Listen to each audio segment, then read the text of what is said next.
All right, everybody. Welcome to another episode of the Safety Extreme cast for the week of November 7th, 2021. We've officially turned our clocks around, so hopefully everyone is wide awake or, just waking up for the first time for our day today. But I am Josh Bycer from Game Wisdom, and join me, my co-host from soon to be title unnamed Nexus Games, Shark. No, it's currently titled Unnamed Nexus Game. Soon to be titled Known, hopefully. We're still playing with that, but I You think we're could go close. You could go the Untitled Goose Game round, the Untitled Shark Game. You mean Untitled Shark Studio? There you go. But welcome everybody as always, and hi Mike in Shark's chat. So we are on part three of our "What is a Game" series. We're going to be talking about the design and elements of some of the more popular genres in the industry. And for this part, we are talking the action genre. So that is going to be 2D, 3D, and of course the transition into Souls-likes. It is a kind of a confusing genre, considering how much of it kind of weaves into action-adventure, Metroidvania style design. And it is an important distinction I think we need to make, right? Yeah, yeah. But they're the I feel like the Souls game is a branch off directly off from action games kind of thing. Hmm. Because a lot of the characteristics are the same. You know, it's just really I think the biggest thing is the whole blocking system and such block parry that kind of stuff. I think that's really the main thing that really differentiates it from normal action games. Hmm. Yeah, and kind of like the evolution of more like RPG based elements and even the growth of mechanics over the course of play became indicative of action adventure Souls like design. Whereas when we talk about most action games, there really isn't that huge of an evolution from beginning to end. Yeah, I mean, a lot of the action games are, very much um a lot of things we've seen in the arcades kind of thing. Hmm. But and they're pretty similar nowadays too. They may not be designed to eat your quarters like the arcade ones were, but relatively same design wise. Although you know I you could say a Souls game was designed to eat your quarters. I think it was gonna eat your soul. Yeah, it eats your Yeah. quarters and your soul's Hmm. quarters. Yeah. And the action genre and beat 'em ups are very like close together, at least in the older days of things. But we will be focusing more on beat 'em ups when we get into kind of fighting games. And I think that's going to be either the next part or the part after that, according to our list. I don't think we're talking about it with fighting games necessarily, but I mean we are. It is a separate topic. Hmm. Yep. Now, when we look at kind of the history of action games, it really began or it gave root at the arcade genre, as Shark said, with the likes of Contra, Metal Slug, and just all these games designed around we're going to fill the screen with death. Good luck with trying to stop it. Yeah, very very limiting to where you could actually move, kind of Hmm. thing. And when things kind of transitioned into the consoles, the design kept again with this kind of very over the top focus. They were meant to be quarter crunchers when there weren't any quarters to be had. Did money go away at that point? You couldn't put quarters in your Nintendo to get extra lives. I mean, you could. It's called a game genie. But It just the cost a lot of quarters to get a game genie. Mhm. But when we talk about pure action gameplay, this is again one of my bread and butter genres because it is a genre, or at least for the most part, that is divorced from RPG progression. If there is any kind of growth or change, it is usually kept either very incremental or it's oftentimes second or third to the experience. You can, find 100% of the items on Super Metroid or get all the power ups in, a game like Act Blazer, Act Razor, Soul Blazer, and so on. But at the end of the day, if you're not good at the general core gameplay loop, none of that matters. What about Act Blazer? I meant, when were you? Tell us about that game. hmm That's the fourth secret game from what was it? What was the name of the studio that did it? I don't remember. Oh, me neither. Let's see. They were Is that game on fire? Quintet. What was that? Is that game on fire? Yep. But the design of these games was really about, again, how well can you manipulate your character? And there's kind of like, essentially, again, like these three distinct periods of the action genre. You have the 2D action, which was basically arcade to arguably like the N64, maybe PlayStation 1 era. Then you had 3D action, and then you had Souls-like. And like Souls-like is still considered like the new hotness when we talk about action games. Mm-hmm. Yeah.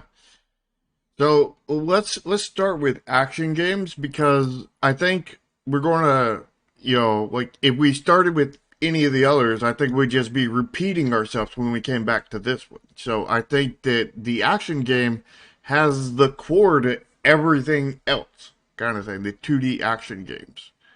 hmm At least when it comes to the general moment-to-moment gameplay. When we got into 3D with the rise of God of War, Devil May Cry, and so on, we did see some evolutions there, but you can definitely trace the DNA back to 2D action. So again, there were a lot of these games released during the NES and SNES era. Most people know, of course, all the Contras. Let's see, I'm trying to think of a few other like big name examples. We wouldn't necessarily consider Metroid, I think, in this case, as we're going to be saving that for the Metroidvania talk. Yeah. But the original Castlevanias, of course, would be considered action games as well. And the action genre, at least when it came to 2D, oftentimes was very much, merged with platforming. Because again, platformer was the most predominant genre in the game industry for, we could easily say, over a decade in terms of all the games that were built on that kind of framework. Yeah. I But, think one important game you missed is Metal Slug. oh, I did mention that when we got to talking about the arcades. Oh. But yeah, Metal Slug, Gunstar Heroes, Rise Star, Treasure just made a lot of action games during the 90s. Mm-hmm. And while these games did have movement tech, jumping, and so on, they were still focused on how can you kill as many enemies as possible. It's the difference between, again, Mario and Metal Slug. Mario is more focused on platforming with dealing with the enemies as secondary, whereas Metal Slug is the opposite. Until the day we get that dream game of Mario running around with like a machine gun and a shotgun, killing Koopa Troopers. Didn't Peter make that game? Mm-hmm. Probably. And 2D action design is definitely about how well can you mitigate the threats around you. Of course, one of the most famous examples would be the Mega Man franchise. Mega Man, of course, I think definitely lean more towards platforming as an obstacle compared to some of the other action games we've seen. Mm, But it's still a game where your core gameplay loop involves shooting bad guys. yeah, Mega Man is a action game with a side of platforming or Hmm. platforming, as we call it Yeah. here. Hmm. But platforming is not a requirement when it comes to action games. Yeah, And we've seen some action games that forego jumping. Some of them may turn the jump button into like a slide or a dash button. You, of course, had something like Bionic Commando, where instead of jumping, you did your little grapple arm and you had to like swing around and jump like that. yeah. What was that indie game that you played not too long ago? I think it was probably 6 months, a year ago, kind of thing when you played it. Hmm. Maybe less than that, where it was cyberpunk themed and you were moving around and there was enemies coming out. There was um, a boss, I think, with like a chainsaw or something at the end of the first like map or something. Had the really cool looking cars that you kind of intro drove in on, Hmm. and then you'd blow up the car. You could blow up. I think you could blow up the cars. I don't remember. Do you know the one I'm talking about? No, not with that. It was an action game, obviously. Well, did I play like a demo or was it the full game? I'm unsure. Hmm. You might have played both. Hmm. I know the game that I played with the grapple arm. I don't think that's the one that you're talking about. I don't know. Just think of action cyberpunk games that you played. Was it the Anno Mutationum one? The one that Maybe. had like an anime girl with like a sword fighting everything? That's not the one I was thinking about, but that one would work too. Hey, Smoke, how are you doing? I was just trying to get more examples of action games out here. Hmm. And again, like the action genre along with platforming have become, bread and butter for indie developers. Shovel Knight, Odalis, Locomelito, and so on. Yep. Hello, Smoke. Now, the problem though is that, as with platforming, good action gameplay is a lot harder than it sounds in terms of trying to design it. Because we've seen plenty of bad action games here. Yeah. When it comes to anything, I think that whenever it comes to any game that is reflex based, Hmm. the code itself, the everything that goes into the game is easy to do, but getting the feel of the Hmm. game is very hard to do and takes a lot of tweaking, tuning, and all this other stuff. And then you have to program and, all these extra systems that just, handle tweaks and everything. And then it becomes a lot more complicated kind of thing. Hmm. Yep. Feel in action games or action based design is notoriously more important than anything else, especially if we Hmm. compare it to, the very best RPG games. And I often wonder if that's one of the reasons why we saw this greater adoption of RPG mechanics and systems over the last decade, kind of as a crutch in terms of, you know, you don't need as much good game feel or be as much reflex space if you can just give a character, plus 10 sword or plus 6 armor that will, just counter all the enemies. That could be, into when you're combining genres, Hmm. but it could also be just that, RPGs were awesome, and, want more awesomeness. So, like, everybody decided to, basically adopt part of RPGs kind of thing. Because, like, Hmm. almost every genre after RPGs, almost every one of them took on RPG aspects to them, which was quite weird because RPGs were the phenomenon, which now most people completely ignore them, even though a lot of games took stuff from that genre. Hmm. And it's really sad because it's my favorite genre.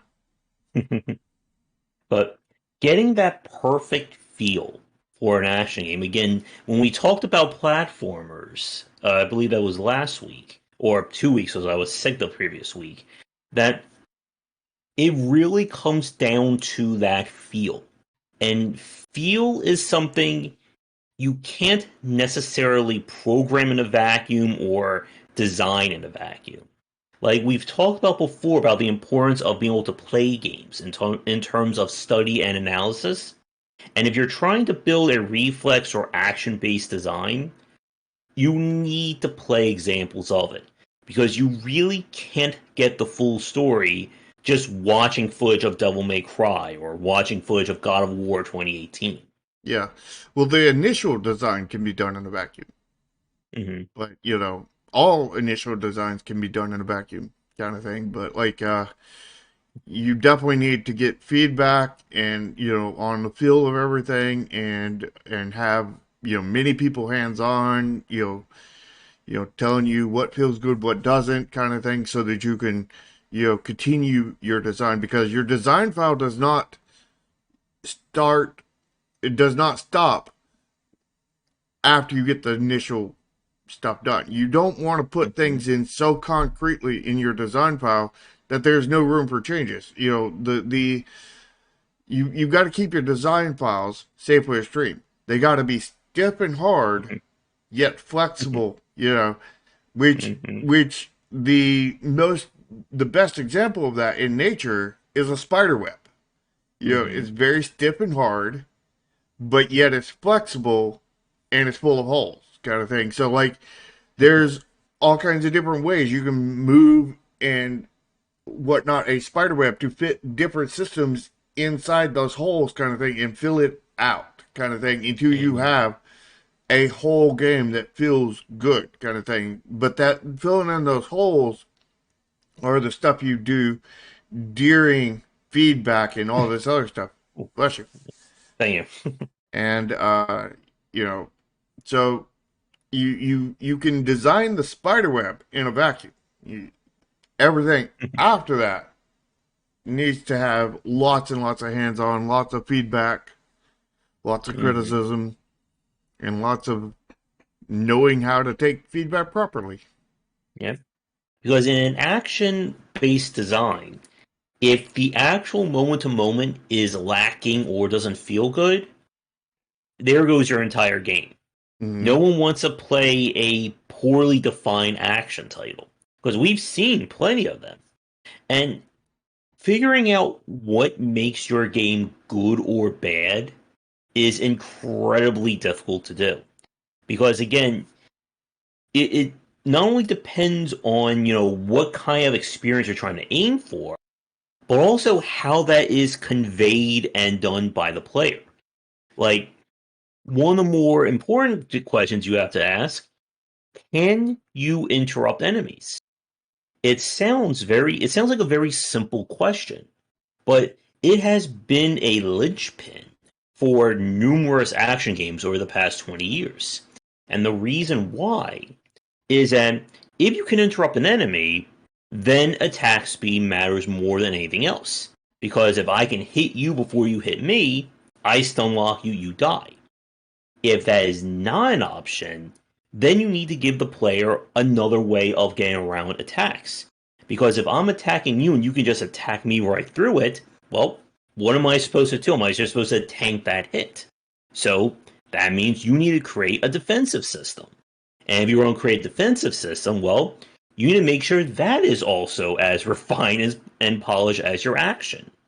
Because if you have a game where you can't interrupt enemies and you have no real viable defense, your game is basically done because people don't want to play a game where every fight they're going to end up losing no matter what. Yeah, there's there are games that do both, right?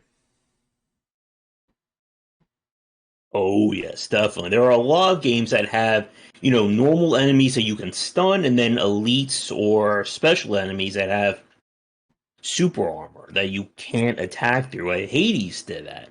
That they Mm-hmm. have elite enemies that would show up with a hyper armor, or super armor that you can't stun until you knock off the armor. Mm-hmm. And again, you need that defensive system in order to make through it or to get through that. And a really good example of this kind of change that I played lately was from Lamantium. This was the 19th century pixel art style game. When we played the demo last summer, you had no defensive action.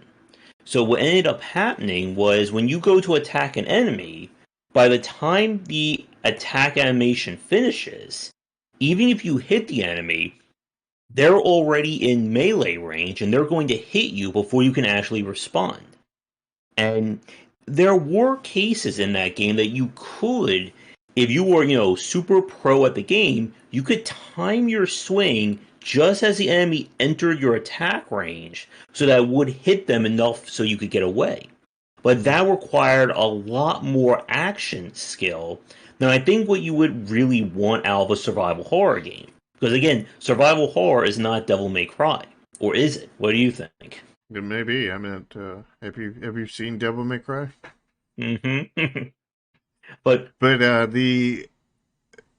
I feel slow animations definitely do hinder a lot of stuff inside of action games. especially if they're uninterruptible. And for those of you who don't play action games and know what I'm talking about, in a lot of action based designs, they will give you the ability to cancel or interrupt an animation depending upon where in that animation the character is in. So in some games, if I go to swing my sword before the actual like swing animation finishes, I can cancel that with a dodge or a block. In some games, you can dodge cancel anything. I've already swung my sword, it's down, and instead of waiting for me to lift the sword back up, I can just dodge out the end of that animation and keep attacking. Hmm. Sounds kind of broken. Oh yes. And getting that feel where you want the player to feel like they are 100% in control of their action game. Because if they're not, and we've seen some games where you go to do an attack, and it's not just like a swinging a sword, it's like a 2 second long animation of the character like wind up and then do the attack. That's not going to feel right when the player is trying to do that and like 20 enemies just like mob them and beat them up. Although, if it's a really powerful weapon, maybe. Like a rocket launcher or, a Or like giant a axe or, a buster sword or mhm. something like that kind of thing. But unless you're going to make up for it with, raw damage numbers, that's or if probably you a no-no. or if your heavy weapons give you super armor, that could be a different story as well. Yeah. Because nothing like winding up for a 2 second animation for like one little hit, like the 1 second, like almost like 99% done to cancel the whole animation. Mm, yeah. And again, these are just some of the basic questions you have to ask when you're designing an action game.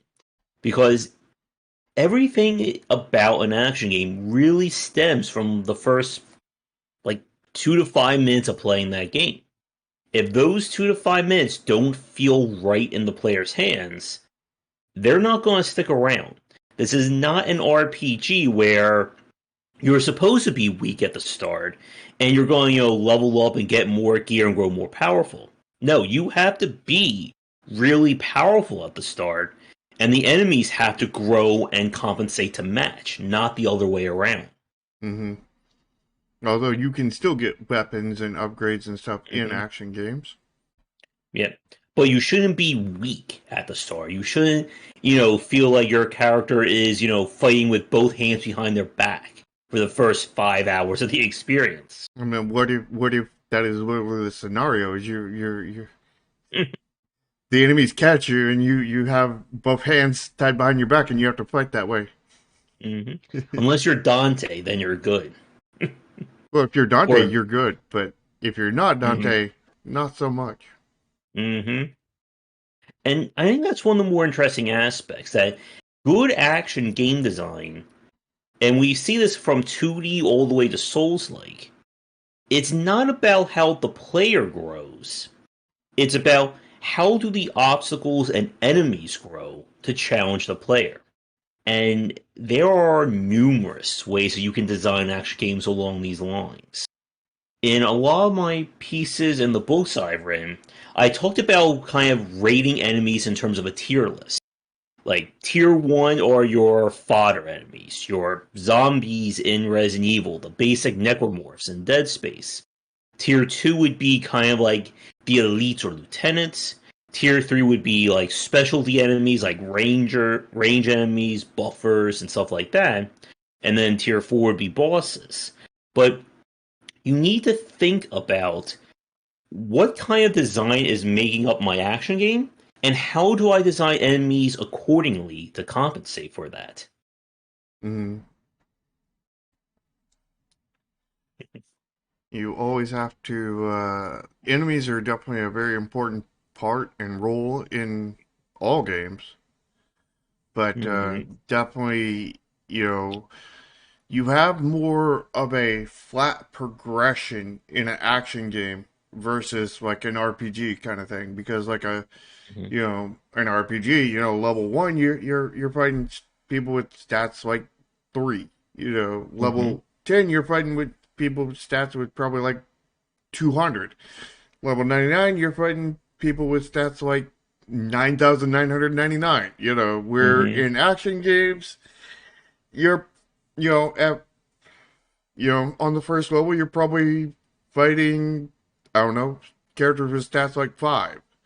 And then, by the end, the final boss, you're probably fighting, him with stats like 11, 12, something like that.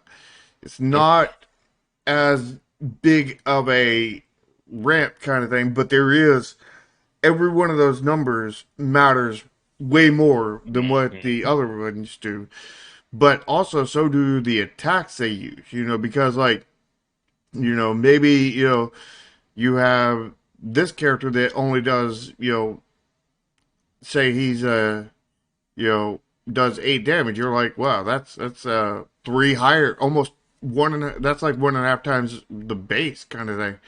And you're Mm-hmm. like, okay, that enemy's really hard, but not necessarily. If he's really really slow and his slow attacks and Mm-hmm. everything, he could be like one of the easiest enemies in the game. Mm-hmm. On the other hand, if you have this enemy over here, like 4 damage, it's like, wait a minute, that's lower than the lowest. Generally the lowest of peons. But Mm-hmm. he has a machine gun that has a rate of fire of like a bullet, 3 or 4 bullets a second kind of thing, and he can just spray in an area kind of thing. Then that is probably going to be pretty deadly. That might be final boss kind of territory kind of thing right there. Mm-hmm. So like But it's not just the pure numbers, it's the moves and everything they do within it. And that's going to have a big factor of where they fit in your tier list. mm-hmm. But can they taunt in a splash, as we've seen in a few of the games that we've played? Yeah, but like Shark said, numbers are an important aspect, but so is the design of the enemy. For instance, like my tier 3 list of support class enemies. A support class enemy by itself is oftentimes meaningless. Oh, this archer can hit you, but if you're focused on 100%, you'll dodge every hit.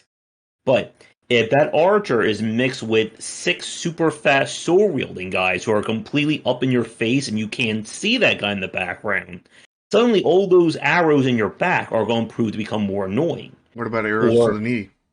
yeah, or an enemy who can, is another pod one, the ever infamous enemy who gives all enemies an attack buff as long as they're on the field. It's always great when that one guy's like hidden, 40 feet that way, and all of his friends now do double damage, or they have hyper armor on top of that. Yeah. And combos of enemies are Mm-hmm. important, not only for changing tiers of enemies necessarily, but they're important as of level design. in an action game Oh because, yes. you know, while, you may have a bunch of level one threats kind of thing, tier one threats, but when they're combined into a group in a specific combo kind of thing, that, Hmm. could change from a tier one fight to like a tier four fight kind of thing because Yeah. just because of combos kind of thing.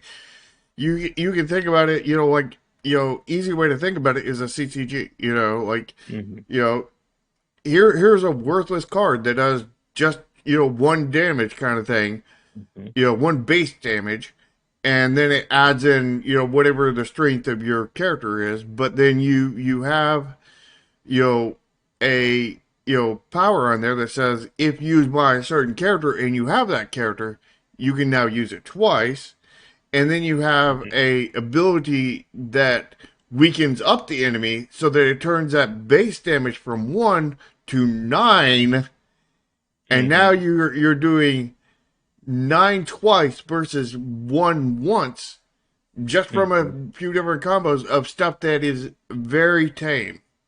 So even Yep. tame stuff can combine into some monstrous stuff. Yeah. And while it is technically a first-person shooter, a really great example of this is Doom Eternal. As Doom Eternal really borrowed a lot from the action genre in terms of its design and its enemy designs as well. That the enemies in Doom Eternal, they have their own tier list. They are graded in, light, medium, heavy, super heavy. They all have defined roles and behavior they're going to throw at the player. And whatever combination that shows up during each phase radically changes the conversation as to what you're going to do during that fight. Getting one cyber demon by itself is scary. Getting one cyber demon, one what was his name, the Ravager or whatever the annoying guy with the sword and the shield is, plus a Archvile. My voice is dying. Plus some cacodemons, and now it's masochism. Your favorite thing. Yeah. And you can see this again, like, that's one of the beauties and nightmares about action game design. How you put enemies together completely changes the levels. It can. And, It won't yeah. necessarily because, like, if you have a lot of, if you have, like, for example, you have three different kinds of melee fighters, kind of thing, and they're all,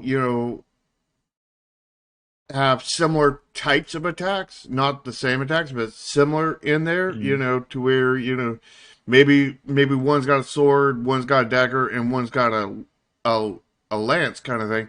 The only thing different between them, for the most part, is just the range that they can reach with the melee kind of thing. For the most part, that doesn't change anything, no matter how you combo them together. But, when you have, like, a guy with a rocket launcher, that's staying the heck away, and you have a whole bunch of melee guys surrounding you, so you can't get out of there. That vastly changes things. Mm-hmm. Maybe for the better, because if that rocket launcher has splash damage, then that means, like, when he hits you, he's also going to hit all his friends, and he may end up doing you a favor and killing most of them by just letting him hit you. Sort Mm-hmm. of a damage boost, if you were. Unless there is no friendly fire, then you're in big trouble. Yeah, But like you can see this with Doom Eternal with not only going from the normal levels to the master levels, but also how they approach things in the two DLCs. In the review that I wrote for the DLCs, I did not like the first DLC for Doom Eternal. I felt that they ratcheted up so high in terms of difficulty that it just kind of became a mess in terms of what they threw at you. And that's the thing about action gameplay, is that what we're often talking about are seconds and at most minutes of very highly focused gameplay.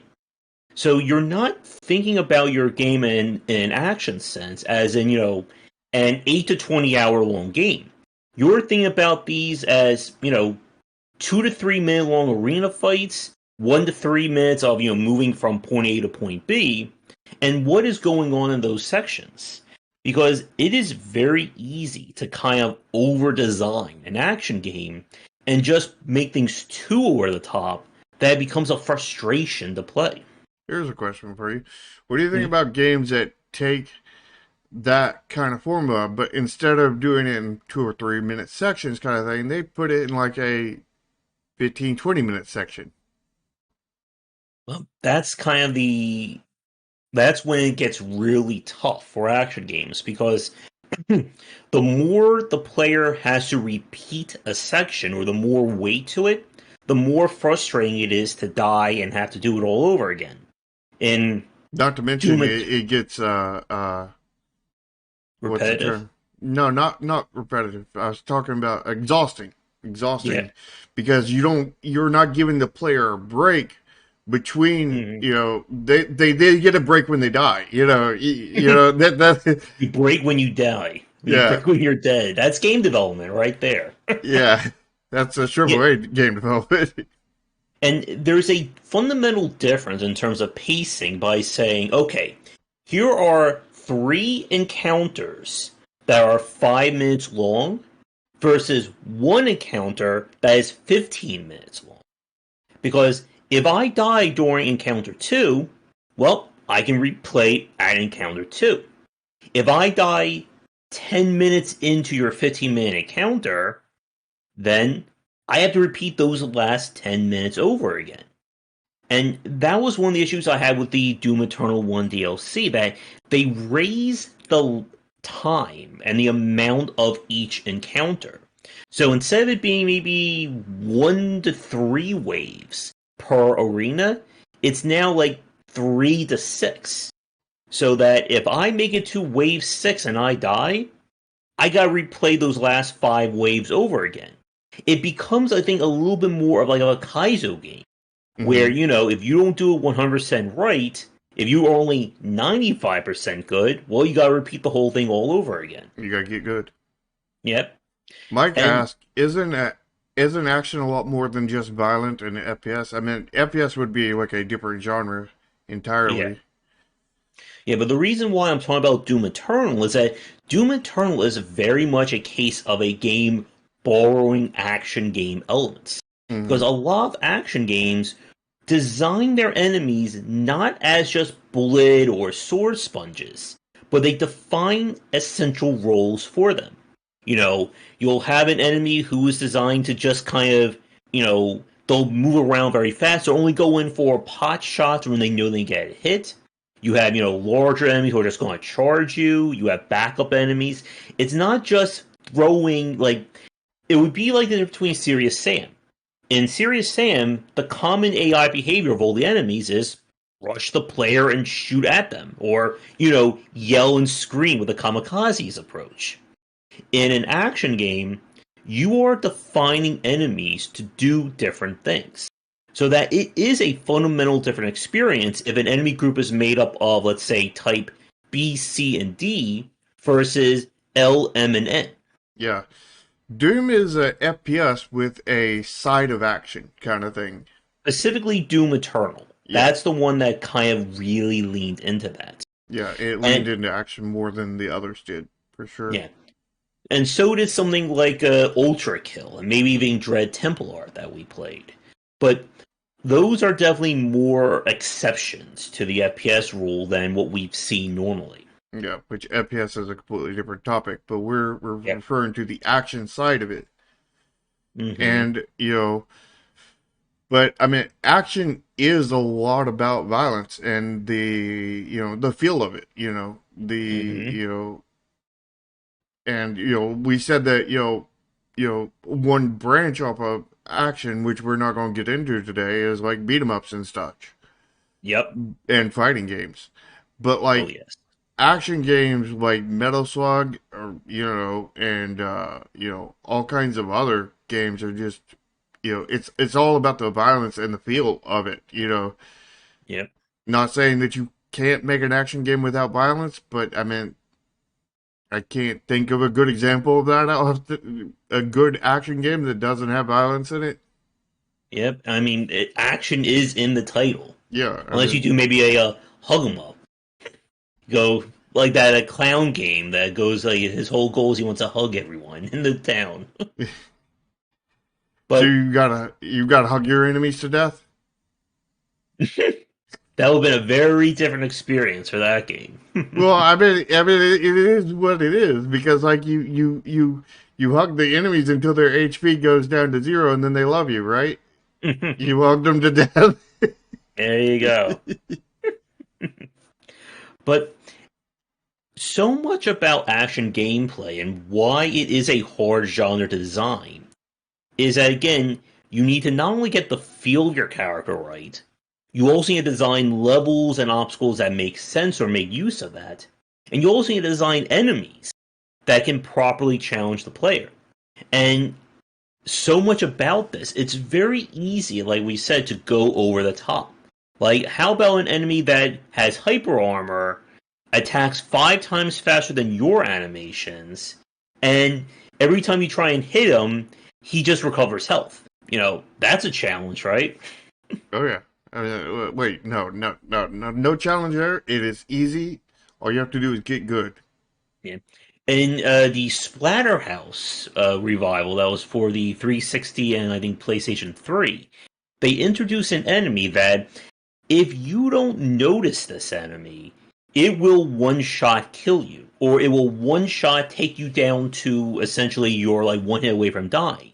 But the fun part is that it is the exact same model as other enemies. It's just that this one is, tinted red, while the other ones are maybe tinted green. So good luck paying attention to that when you're splattering blood all over the place, and this guy just comes up behind you and just instantly kills you. Mm. Are we ready to move on to 3D action games now?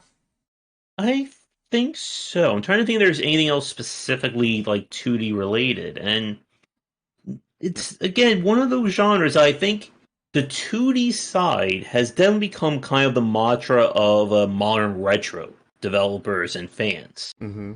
But if you're trying to do 2D original today, I think that is a far harder sell.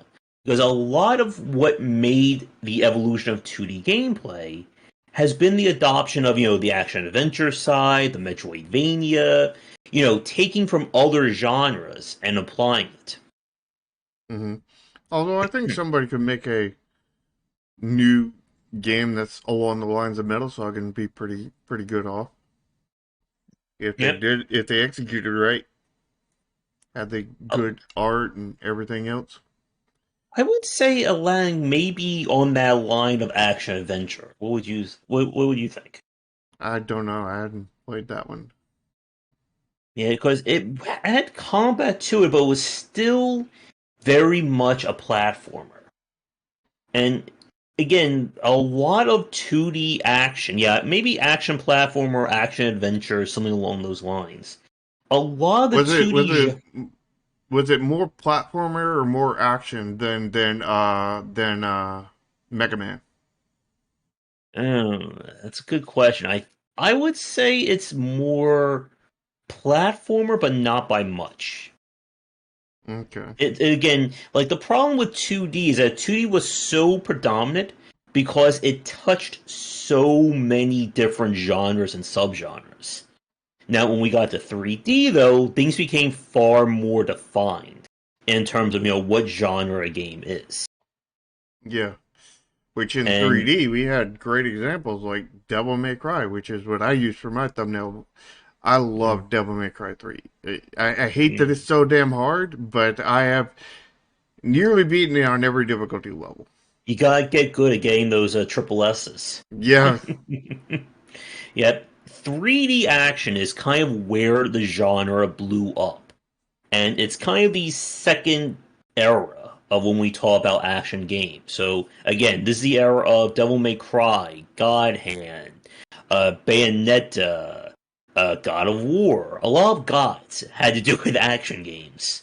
Yeah. And Gods are full of when, action, right? yep, unless The it's the god of sleeping.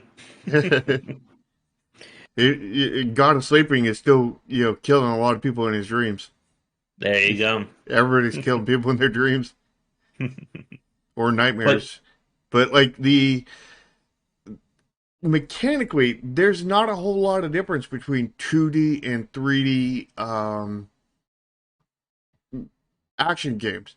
But the perspective and everything and the feel of everything completely changes, very, very abruptly kind of thing, despite the mechanics not really changing all that much. mhm. But But there is a greater focus on depth when mhm, we get to 3D. This that's is because, when, is that because of the third dimension and now you actually have real depth? yeah, you have more space to work with the mechanics. And this is again the same thing we saw with 3D platformers, specifically the Mario side of things. That given that extra dimension, you can now do a lot more. You can have dodges, left and right. You can do a lot more in terms of movement tech. Bubsy 3, exactly. Hmm. And it also opened up the door for different kinds of attacks. You can now have attacks that are more focused on length, like a spear. You can have, wider swings. You can have, the ever popular, double-handed axe, super wind up, just like slam it down and hit everyone in like a small AoE.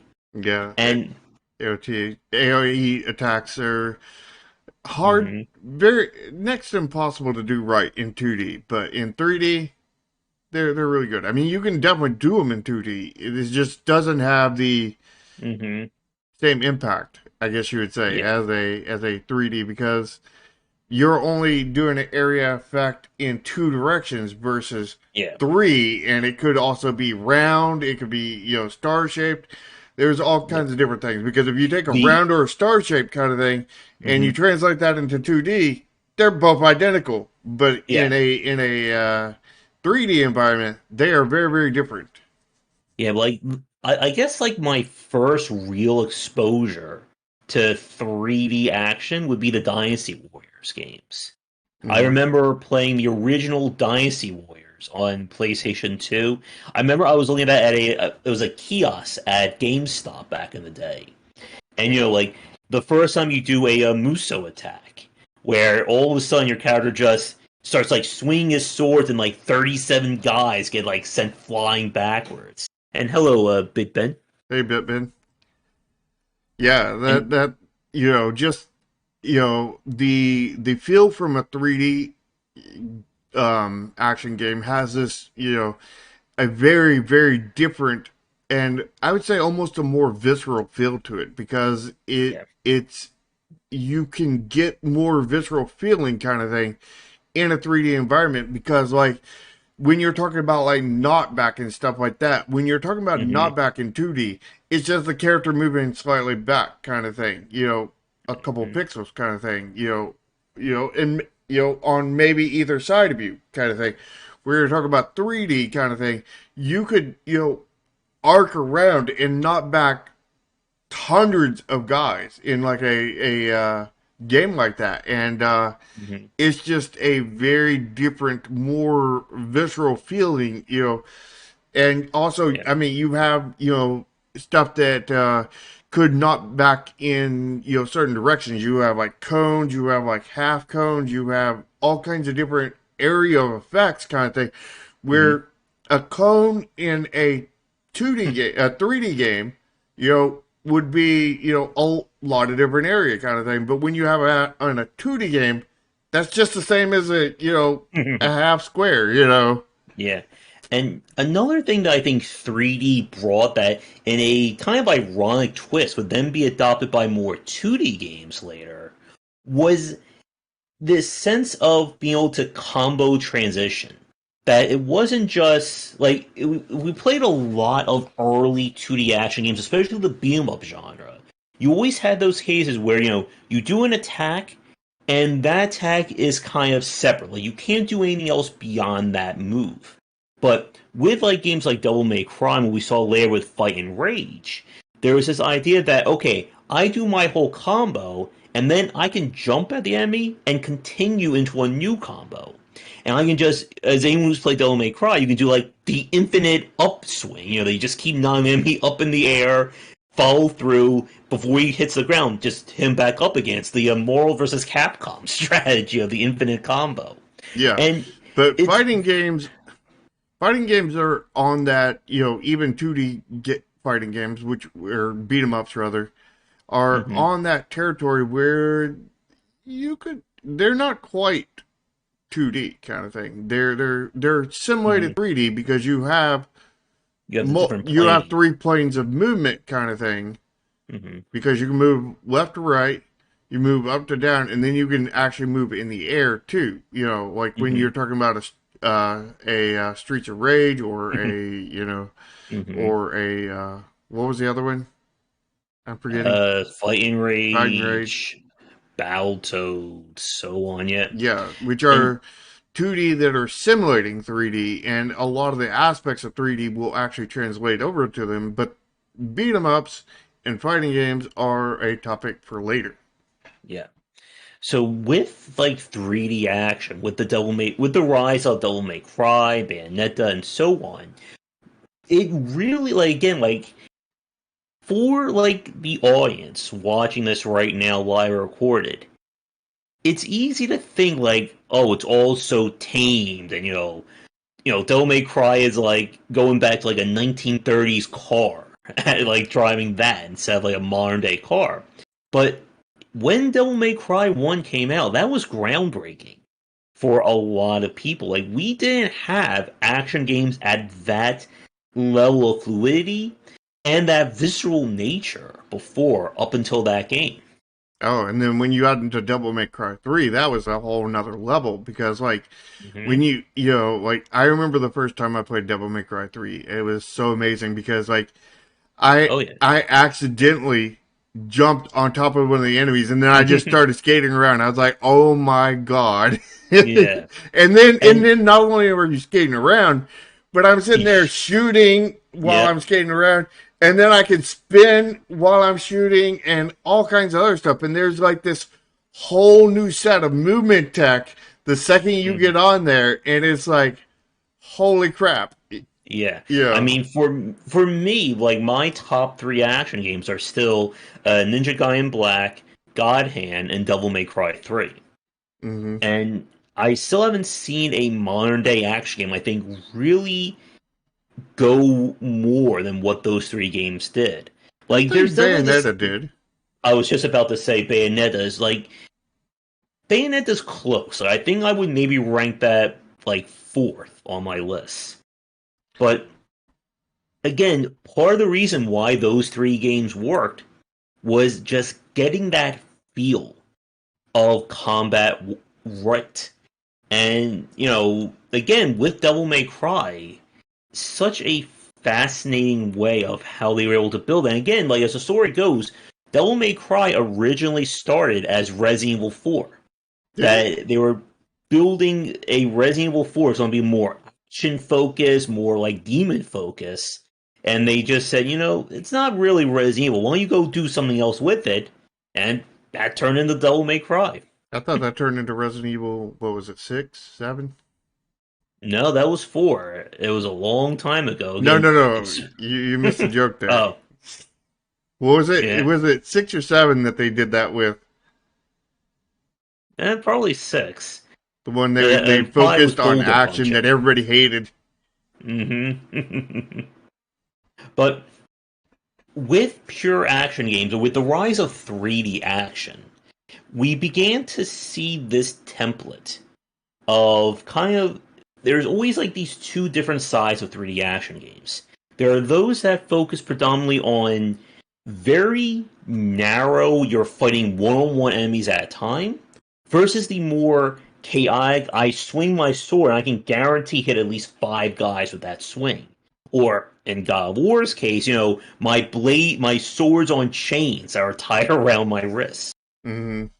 What did you think of God of War if you had a chance to play that? The I, originals, I mean, not 2018. I don't think I ever played the first one. I played a little bit of the later ones. I mean, I liked it, but at the same time, it wasn't my cup of tea at the same time, if that makes any sense. Hmm. So, like, I never put a lot of time into it, but I do definitely very much respect what they've done because, like, their combat system does feel quite good in a lot of ways. Hmm. You know, Uh, especially, like the quick time events at the end, I mean, those can, go either way kind of thing, depending on how you feel about quick time events. hmm. Yeah, like for me, the problem with God of War and what kind of like relegated a lot of action games to like B and C tier for me was that it just felt combat was too repetitive. That I could just do the same attack every time and I would win 99% of the fights. Like, That's if you've watched a lot of people who play action games, including myself, one of my more popular strategies is to always use, the super heavy, does like 3 times more damage attack. And, I'll just stun lock an enemy with it, rinse and repeat for most of the fights. well, maybe that's the reason why I never played them for a long period of time Yeah. because And that maybe was it got repetitive and I just quit before the repetitive fully caught on kind of thing. Yeah. And that's one of the reasons why I like Ninja Gaiden and Devil May Cry. That it had so much of a high skill curve that you really couldn't just repeat the same attack over again. In Ninja Gaiden in particular, enemies had unblockable throws that they would do massive damage. So basically, standing still in Ninja Gaiden equaled death. Mm-hmm. So standing still in Devil May Cry too. Mike's asked, can you have action without violence in combat? Without violence? Yeah. Without combat? I don't think so. Yeah, like action games again, they are reflex driven. So there Mm-hmm. has to be something That for you're, the player to be doing in yeah, them. you have to be reflexing to something. It has to be a quote unquote enemy kind of thing. Now, whether that enemy is, I don't know, if the enemy is like a somebody who needs a hug kind of thing, and in your job is to spread love and hug people kind of thing, you need to hug them until their HP goes down and they become friendly. Yeah. I mean, we could, if we want to like stretch the definition, we could put something like Cook Serve Delicious in the action category. It is a very reflex based game. It's just That's reflex by typing Yeah, than, but that mashing that buttons. falls more into the casual game, the hardcore casual, mind you. Is that safely extreme? Yes, that is definitely safely true. Mm-hmm. Because I definitely wouldn't classify it as an action game. I mean, like, it has Mm-hmm. some aspects of action kind of thing, but a lot of, there's many casual games that do. Not all Mm-hmm. of them, but there's many of them, that do. So, like, I wouldn't put that in the action category, but, like, if you just had obstacles kind of thing and no, like, quote unquote enemies, then you got a platformer at that point. You know what I mean? Yeah, like you need again, You've got to be uh, fighting something. like the platformer genre, platforming design really intersected so much of the game industry that for a lot of people it's hard to kind of, differentiate a game that has jumping as a mechanic versus a platforming where jumping is a major obstacle. Mm-hmm. Yeah. Like, are you thinking of games like Banjo Kazooie, Jet Force Gemini, Blast Corps? I like Blast Corp. Like that was one of my favorites. I'm surprised we haven't seen anyone else try to do something else along those Well, lines. Banjo is a 3D platformer. Yeah, Blast Corp was a destruct 'em up, as you had to just wreck cities, or like Space Station Silicon Valley. Like again, there's a lot that you can kind of look at and take apart when it comes to 3D platforming and 3D action games along those lines. Yeah, Blast Corp, one of my favorites. I'm not Getting familiar with back, that one. oh yeah, you should watch the GDQ of it. It's a very fascinating game. Like there really hasn't been anything else like it. Hmm. Uh, with 3D action, one of the problems I think what kind of led to this greater adoption of Souls-like elements was again the high barrier of entry. When we talk about the action genre, even when we talk about easy mode in an action game, it still has a high skill curve. Yeah, it Like we, has a high skill floor. yeah, and it's also why that genre attracted a lot of hardcore fans. That it takes skill to get good at a game like Devil May Cry or God of War or Bayonetta, and you can really show off in those games. Which now I think that's a perfect transition into Souls games. Hmm. Because And as Souls a games are very much a action hybrid, game, but they have they're more um they're more precise in how they do their reflex stuff. You've got to time your mhm, blocks. You've got to block. You know, a lot of action games didn't even have blocks. You know, yeah, some of them did. and as a quick time check, we are about an hour and 10 in. So you think maybe another 15 minutes should be good? Probably. Okay. So yeah, with the rise of Souls likes or Souls like design, it's basically defined by two very important points. One, as Shark said, was this slowing down of action. That it's not about high speed playing. Like you cannot play a Souls like the same way as you would play a Ninja Gaiden or a Devil May Cry. They're just, completely incompatible in that respect. We even saw this with Neo. That Neo may be the fastest of the Souls like kind of gameplay, but it's still, it still feels like a snail if we put it next to Devil May Cry 5 or any of the Devil May Cries. Hmm. The other aspect has been this greater adoption of RPG systems and progression. Like Shark said earlier, like there's a reason why these games adopted RPG systems. Like they work really damn well to keep you invested in these games. So you would So say a Souls like is a less actiony action game with more precision and RPG mechanics. kind of, yeah. It's just that simple. But yeah, like what we saw with again the Souls-like focus has been kind of lowering the skill ceiling of these games and the skill floor as well, but replacing that with RPG progression. If you are not really good at blocking in a Souls like, well, build a high dodge build. If you're not good at dodging, build a high, tanky armor build. In an action game, if you're not good at dodging, you're dead. It's just that simple.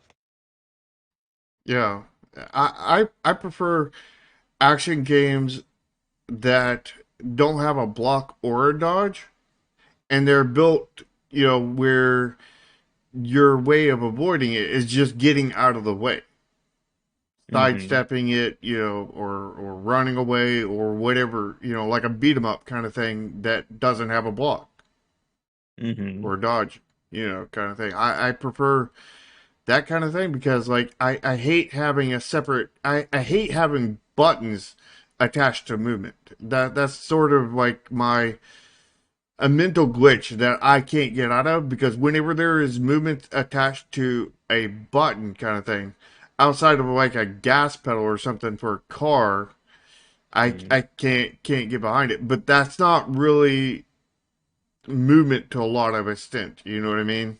Hmm. But Yeah, and I with prefer Souls the like, not having buttons attached to movement stuff.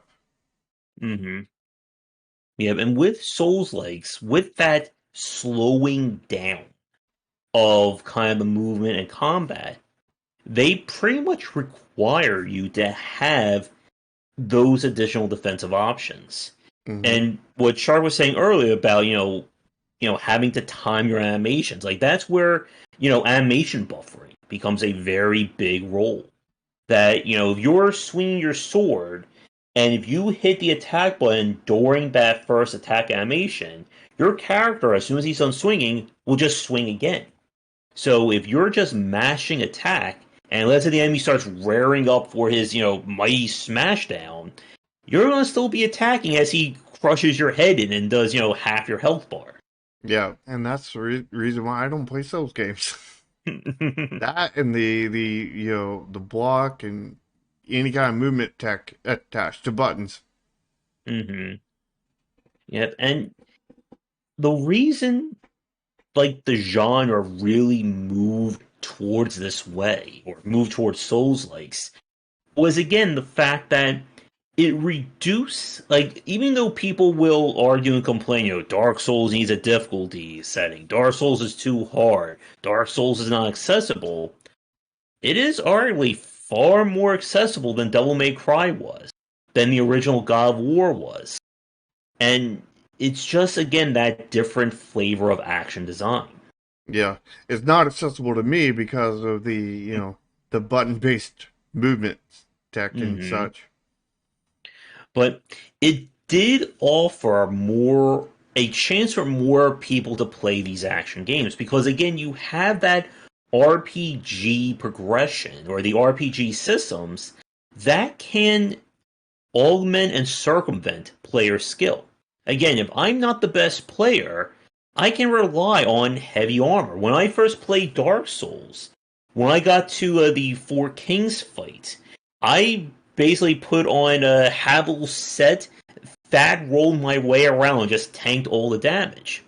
When I The replayed the game, what was that? the counter to that would be when you have an RPG system that makes you weaker and ruins your build, and we've seen that very much with Sekiro.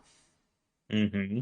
With the Or even with games that have like forced RPG progression, like God of War 2018, where if you are 4 levels or higher, less than the enemy, skill means nothing. They will one shot and kill you every time. mm, And I think good design, good action, good Souls like design in this regard, is giving players the ability to punch up, to, fight higher than their weight class.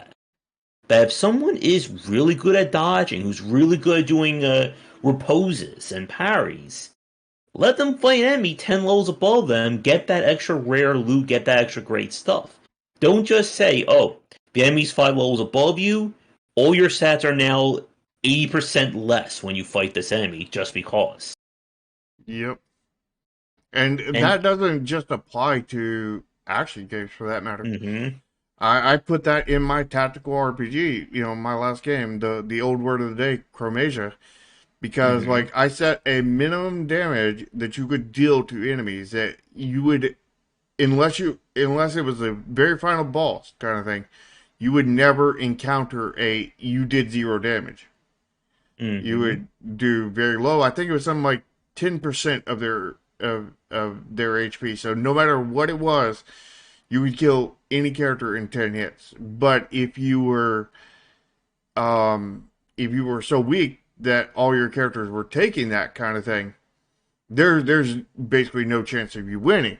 But there is a chance of you killing a few of those enemies versus if it was just, hard stats and you could deal 0 mm-hmm. kind of thing. And So it this was, is allowed accessibility kind of thing. And since we allowed people to cape EXP after a every kill kind of thing, it did, build into that skill for lowering it.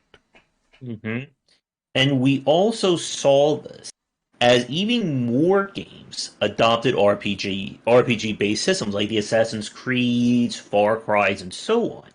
Where, in the first Assassin's Creed game, if you get that perfect sneak up on that, heavily armored guard, you can one shot stealth kill him. In the latest Assassin's Creed game, you get that perfect, stealth on a guy who's 10 levels above you, and your knife to the back of his head will just tickle him. Or in like the Division, where you can unload a assault rifle into a guy's face, and it'll just do 1 point of damage each time. Mm. Because that is entirely realistic, right? Oh yeah, I mean, like, Or I don't forget Marvel's Avengers, when you can have the Hulk punch a robot full force, and he does 5 points of damage. oh yeah, that's exactly what the Hulk does. It's Mm-hmm. Hulk gently touched with pinky. You Yeah. know, it's not Well, even Hulk like his smash. like, It's Hulk gently touched with pinky. well, I'm pretty sure his pinky could still like maim a few people. Just like go like this and just smack them with his pinky. No, no, no, gently, Uh, gently. but You generally would still like at least like push you back like a few feet, right? yeah, I mean, he did that to Black Widow a few times, I think. But like And that makes perfect sense. I mean, mhm, you wouldn't want a Hulk that did Hulk smashes or anything like that. I mean, no, that would be out of mhm. character for him. Hulk hug. Yeah, There the you Hulk go. hug him up. Hmm. But the adoption of RPG elements to action games became or has been a major focus of these designs. Because again, when you have RPG systems, it allows for a far longer progression curve. Again, the beauty and problem of traditional action games is that it is entirely focused on the skill floor and the skill ceiling based on the player's reflexes. If you are not able to get like this good at a game in an action title, you're done.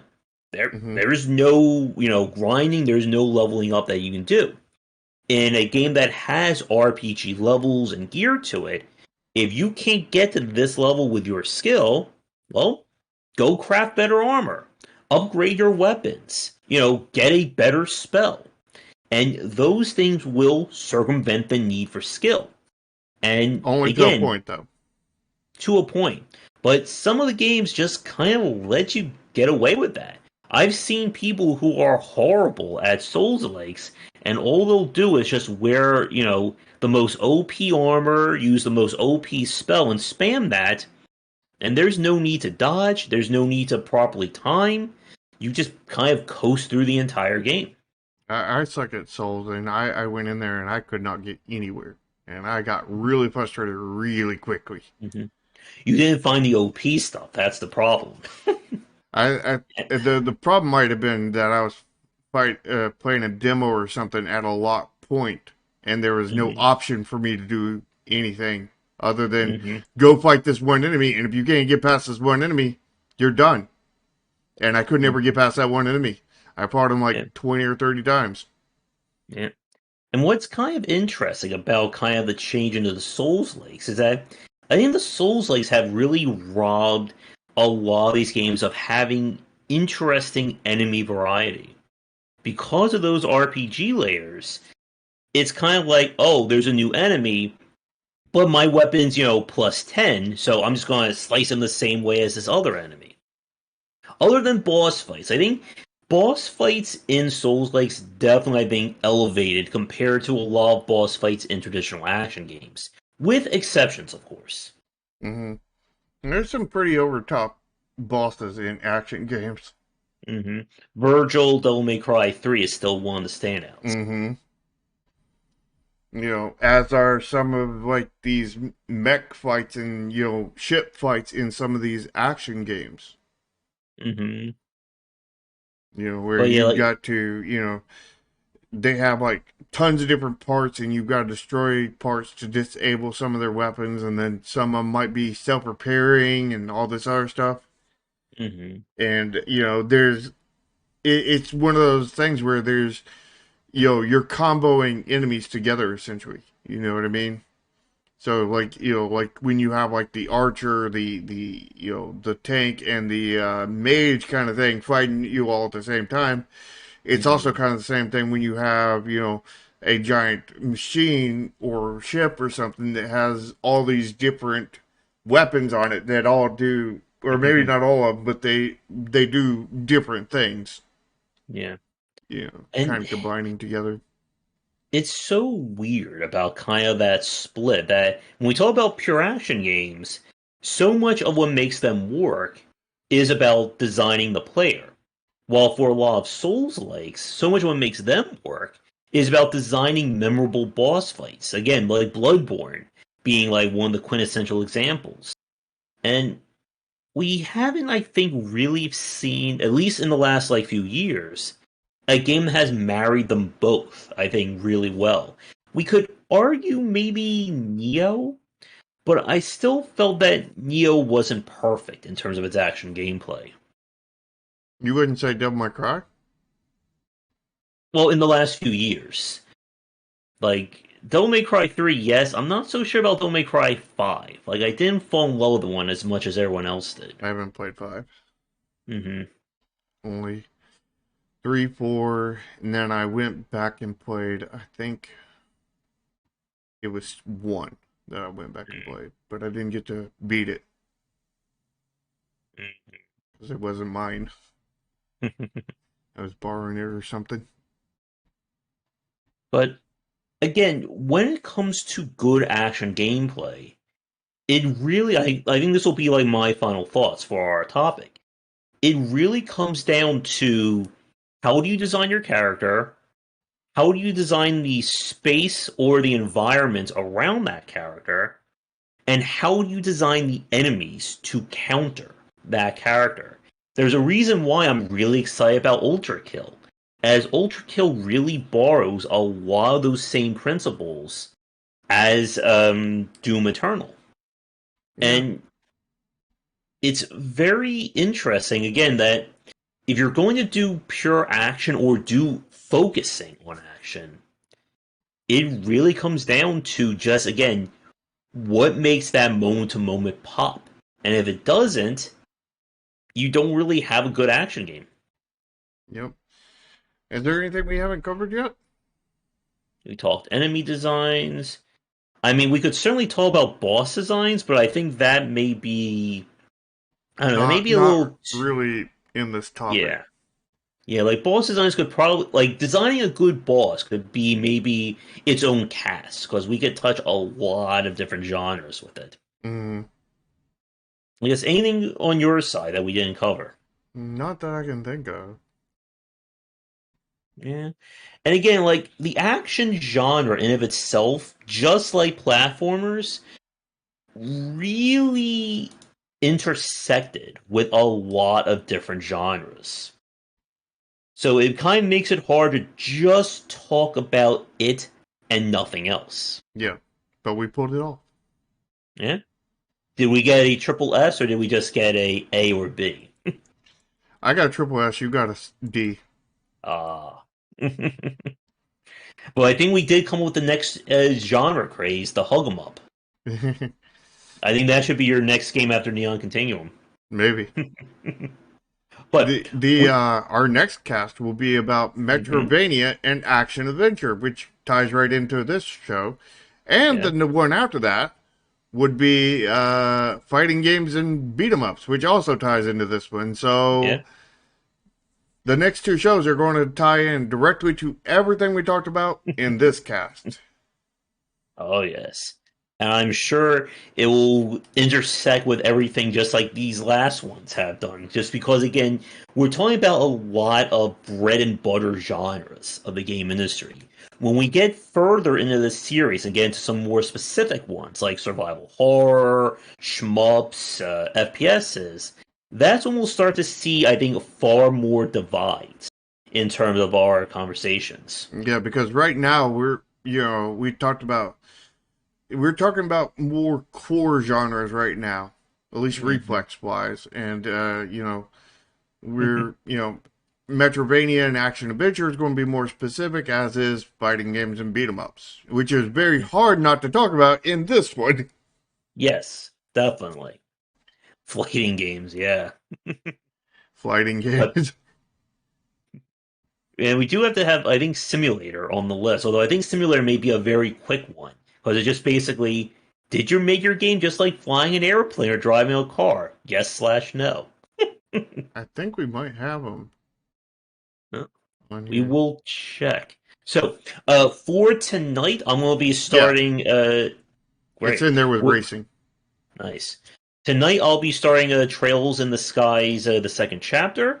And if you are new, be sure to do all the liking and subscribing that we've talked about. Yep, and check the links below. There will be links to my Discord, Josh's Discord, and both of our YouTube channels as well as other stuff. And join my Discord to be able to check out Mm-hmm. my current game, Neon Continuum, which is a really cool grid-based CCG. Mm-hmm. Yep. That's My got a next. cyberpunk and neon focus. Yep. And if you want to catch these shows live, we do them Sundays at 4 p.m. ET on both our respective channels. If you would like to suggest topics for future shows, store pages for us to review, things like that, let us know in the comments. Yep, and make sure to lick the smash button and smash the like button on both of our Mm-hmm. channels. All right. So with that said, come back for daily discussions on game design here and on game wisdom, where some of the art and science of games. Until next time, take care. See ya.